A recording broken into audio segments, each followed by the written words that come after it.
مرحبا ماہ رمضان، مرحبا ماہ رمضان۔ معزز سامعین اکرام، السلام علیکم ورحمۃ اللہ تعالی وبرکاتہ۔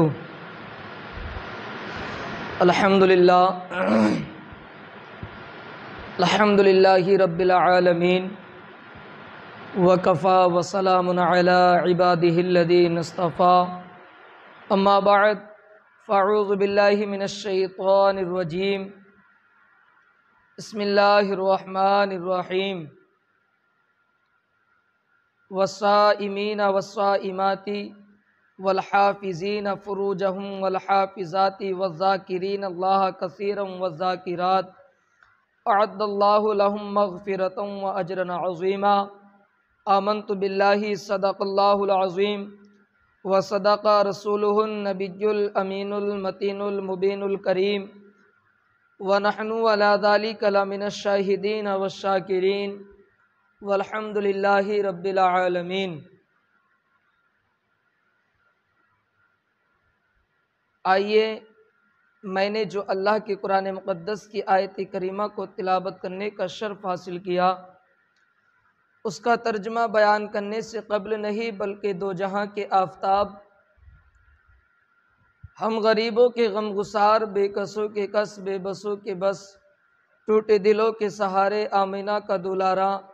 عبداللہ کا لخت جگر، احمد مصطفیٰ محمد مصطفیٰ صلی اللہ تعالیٰ علیہ وسلم کی بارگاہ بے کس پناہ میں سبھی حضرات بلند آواز سے میری آواز سے آواز ملا کر درود پاک پڑھیں۔ الصلاۃ والسلام علیک یا رسول اللہ، الصلاۃ والسلام علیک یا حبیب اللہ، الصلاۃ والسلام علیک یا نور اللہ، الصلاۃ والسلام علیک یا نبی اللہ صلی اللہ تعالی علیہ وسلم۔ کسی شاعر نے لکھا تھا، کون بھولے گا وہ ایک سجدہ حسین کا، کون بھولے گا وہ ایک سجدہ حسین کا، خنجر تلے بھی سر نہ جھکا حسین کا، خنجر تلے بھی سر نہ جھکا حسین کا، اور مٹ گئی نسل یزید کربلا کی خاک میں، مٹ گئی نسل یزید کربلا کی خاک میں، قیامت تک رہے گا زمانہ حسین کا، قیامت تک رہے گا زمانہ حسین کا۔ میرے پیارے آقا علیہ الصلوۃ والسلام کے پیارے دیوانوں، میں نے اللہ کے قرآن کی جس آیت کریمہ کو تلاوت کرنے کا شرف حاصل کیا، اللہ رب العزت قرآن مقدس میں ارشاد فرماتا ہے، والصائمین والصائمات والحافظین فروجہم والحافظات والذاکرین اللہ کثیرا والذاکرات اعد اللہ لہم مغفرۃ واجرا عظیما۔ ترجمہ: اور روزے والے اور روزے والیاں اور اپنے پارسائی نگاہ رکھنے والے اور نگاہ رکھنے والیاں اور اللہ کو بہت یاد کرنے والے اور یاد کرنے والیاں، ان سب کے لیے اللہ نے بخشش اور بڑا ثواب تیار رکھا ہے۔ یہ اس آیت کریمہ کا ترجمہ ہوا، یعنی رب تبارک و تعالی نے روزہ رکھنے والوں کو اور روزہ رکھنے والیوں کو،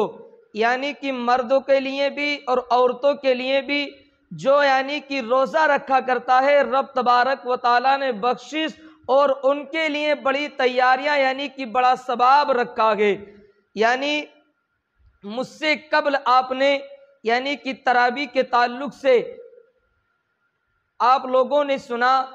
آئیے کچھ روزے کے تعلق سے سنتے ہیں کہ روزہ رکھنے سے ہم کو کتنا ثواب ملا کرتا ہے،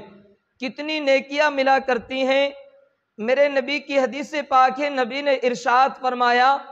کہ جس نے ایک نفل روزہ رکھا، یعنی کہ میں فرض کی بات نہیں کر رہا، جو روزے ہم پر ماہ رمضان المبارک میں فرض کیے گئے، میں ان روزوں کی بات نہیں کر رہا بلکہ نفل روزے کی بات کر رہا ہوں۔ نبی نے ارشاد فرمایا کہ جس نے ایک نفل روزہ رکھا، اس کے لیے جنت میں ایک درخت لگا دیا جائے گا۔ یعنی نفل روزہ جس نے خدا کی رضا کے لیے رکھا، رب تبارک و تعالی یعنی کہ اس کے لیے جنت میں ایک درخت لگا دیا جائے گا جس کا پھل انار سے بہت چھوٹا ہوگا، انار سے بہت چھوٹا ہوگا اور سیب سے بڑا ہوگا۔ یہ فرمایا گیا وہ دو درخت ہوگا، انار کا درخت ہوگا اور انار سے بہت چھوٹا ہوگا اور سیب سے بہت بڑا ہوگا، اور وہ جو درخت ہوگا اس پہ جو پھل ہوگا وہ شہد سے زیادہ میٹھا ہوگا۔ یعنی دنیا کا جو شہد ہوتا ہے، مکھی کا جو ابال ہوتا ہے، اس سے بھی زیادہ میٹھا ہوگا اور خوش ذائقہ ہوگا، یعنی کہ اس کا ذائقہ سب سے الگ ہوگا، سب سے اچھا ہوگا۔ رب تبارک و تعالی بروز قیامت روزہ دار کو اس درخت کا پھل کھلائے گا۔ یعنی جنت کے اندر وہ جو انار کا درخت یعنی کہ انار کے درخت کی طرح ہوگا، سیب جیسا ہوگا، اور وہ جو درخت ہوگا اس پہ جو پھل آئے گا، رب تبارک و تعالی اس پھل کو شہد سے بھی زیادہ میٹھا عطا فرمائے گا، اور یہ پھل اس کو بروز قیامت کھلائے گا، یعنی کہ جو رب تبارک و تعالی کی رضا کے لیے نفل روزوں کو رکھا کرتا ہے۔ اب بتاؤ،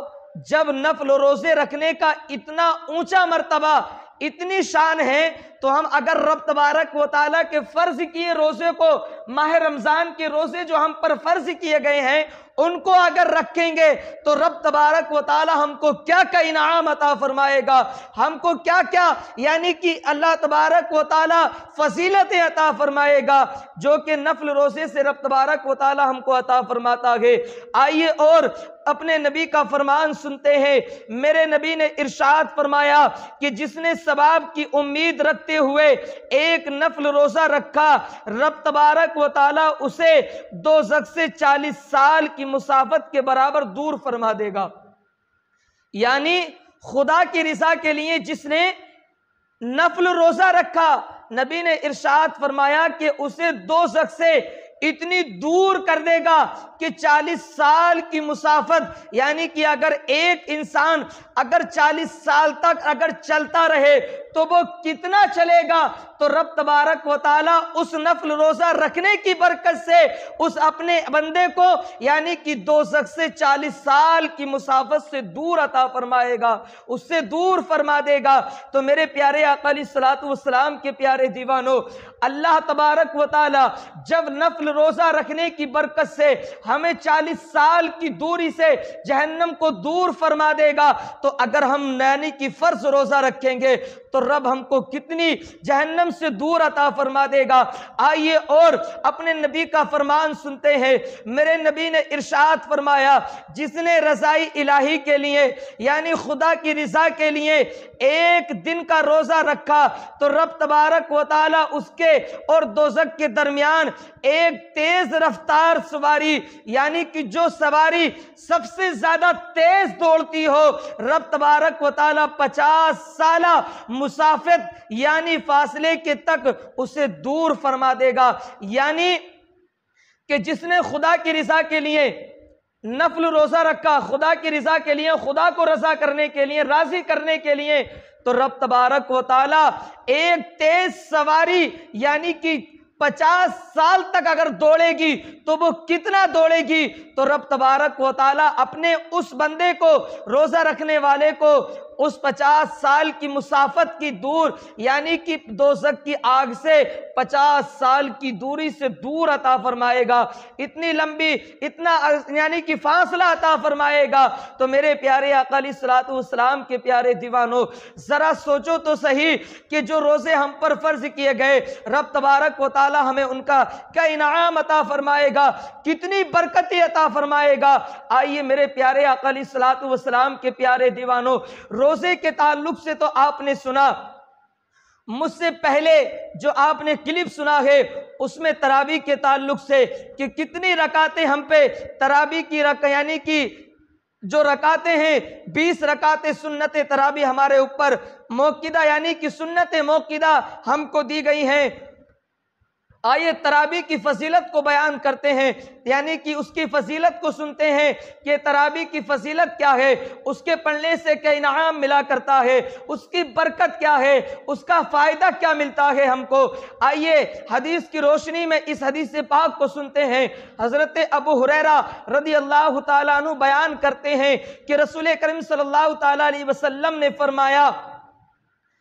کہ جس شخص نے رمضان میں ایمان کے ساتھ اور ثواب کی نیت سے قیام کیا، اس کے پچھلے گناہ بخش دیے جاتے ہیں۔ تو میرے پیارے آقا علیہ الصلوۃ والسلام کے پیارے دیوانوں، ذرا غور تو کرو، ہم یعنی کہ رمضان المبارک میں یعنی کہ قیام کریں، خدا کی عبادت کریں تو رب تبارک و تعالی ہمارے پچھلے گناہوں کو معاف فرما دیا کرتا ہے، پچھلے گناہوں کو معاف فرما دیا کرتا ہے۔ تو میرے پیارے آقا علیہ الصلوۃ والسلام کے پیارے دیوانوں، علامہ نووی علیہ رحمہ فرماتے ہیں کہ اس حدیث میں قیام رمضان سے مراد تراویح ہے۔ حناف کے نزدیک تراویح کی نماز سنت موقدہ ہے۔ یاد رکھ لینا، یہ یعنی کہ سنت غیر موقدہ نہیں ہے بلکہ سنت موقدہ ہے۔ جس نے اس تراویح کو ترک کیا ہے، ہر انسان ترک کرنے والا گناہگار ہے۔ اگر تم جان بوجھ کر تراویح کو چھوڑ لگے ہو، تراویح کو نہیں پڑھ رہے ہو، تو یاد رکھ لینا کہ سنت موقدہ ہمارے اوپر یہ سنت موقدہ ہے۔ اگر نہیں پڑھو گے تو اس کے تم گناہگار ہوگے، میدان محشر میں اس کا جواب دو گے۔ آج تم باہر کٹوں پر بیٹھ کر اپنی جوانی کی عیاشی میں نماز کو ترک کر دیتے ہو، سنت تراویح کو ترک کر دیتے ہو۔ ارے سنت تراویح کو ترک کرنے والوں، یاد رکھ لینا کہ جس نے سنت تراویح کو ادا کیا، اس کو پڑھ لیا خدا کی رضا کے لیے، تو رب تبارک و تعالی سنت تراویح کی برکت سے تمہارے تمام پچھلے گناہوں کو بخش دیا کرتا ہے، تمہارے گناہوں کو معاف فرما دیا کرتا ہے۔ تو میرے پیارے آقا علیہ الصلوۃ والسلام کے پیارے دیوانوں،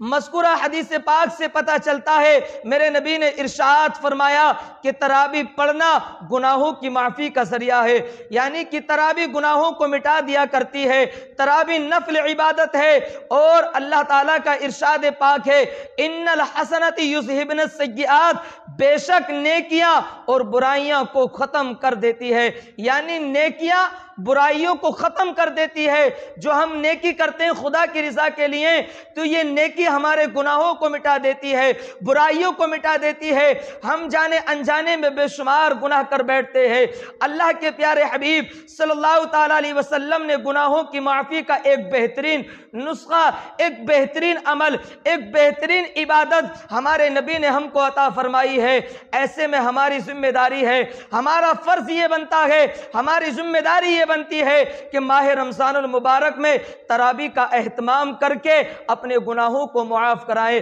اپنے گناہوں کو مٹوائیں، کیونکہ جو خدا کی رضا کے لیے، خدا کی محبت میں تراویح کو پڑھا کرتا ہے، خدا کی عبادت کو کیا کرتا ہے، تو رب تبارک و تعالیٰ کی عبادت کرنے کے عوض اللہ اس عبادت کے ذریعے سے ہمارے گناہوں کو مٹا دیتا ہے، ہمارے گناہوں کو ختم کر دیا کرتا ہے۔ تو میرے پیارے آقا علیہ الصلوۃ والسلام کے پیارے دیوانوں، ماہ رمضان کا مقدس مہینہ چل رہا ہے، یہ بابرکت مہینہ ہے، یہ دوسرا عشرہ چل رہا ہے، مغفرت کا مہینہ یعنی کہ عشرہ چل رہا ہے۔ تو اس میں زیادہ سے زیادہ اپنے گناہوں کی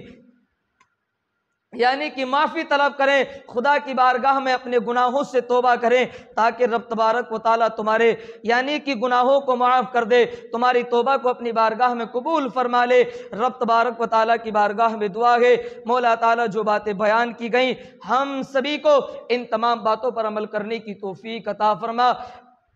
مولا تعالیٰ اگر کوئی بھی غلطی یا خامی ہوئی ہو میں توبہ کرتا ہوں، استغفر اللہ ربی من کل ذنب واتوب الیہ وما علینا الا البلاغ۔ السلام علیکم ورحمۃ اللہ۔ سنی دعوت اسلامی کی دعوت عرش و عام کر